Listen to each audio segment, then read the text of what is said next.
Form भरण्यासाठी आपण सगळेजण आलात आणि आमच्या सर्वच शिलेदारांना शुभेच्छा देण्यासाठी आपण सगळेजण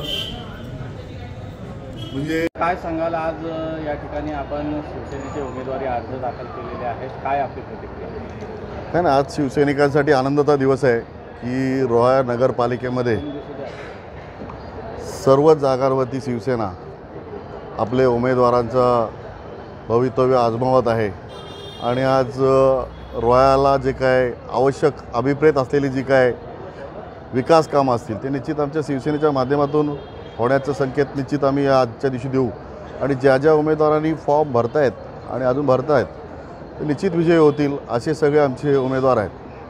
तर राष्ट्रवादीचा बालेकिल्ला होता आणि अशामध्ये आपण पहिल्यांदा शिवसेनेच्या 21 जागा झाल्या, तर कसं सांगाल, काय बघतो?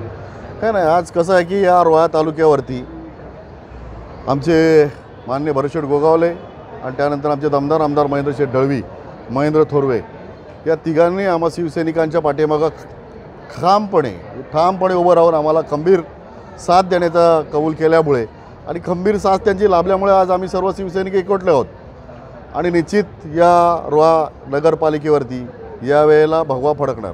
गेली अनेक वर्ष या ठिकाणी राष्ट्रवादीची सत्ता आहे आणि आता शिवसेना त्या ठिकाणी नगर परिषदेमध्ये शिरकाव करते, किती टक्के यश येईल, काय वाटतं? रोहा बदलतोय. तुम्ही बघितलात की रोह्यातील जनता आता बदलायला लागले. या रोहा नगरपालिकेमध्ये यापूर्वीचा इतिहास बघितला आणि आत्ताचं हे वर्तमान बघा की शिवसेनेने एवढी मोठी ताकद या रोहा शहरामध्ये उभा केलं आहे, याचा अर्थ रोहा बदलला आहे. त्यांचा विजय निश्चित आहे. यस, निश्चित, ऑफकोर्स.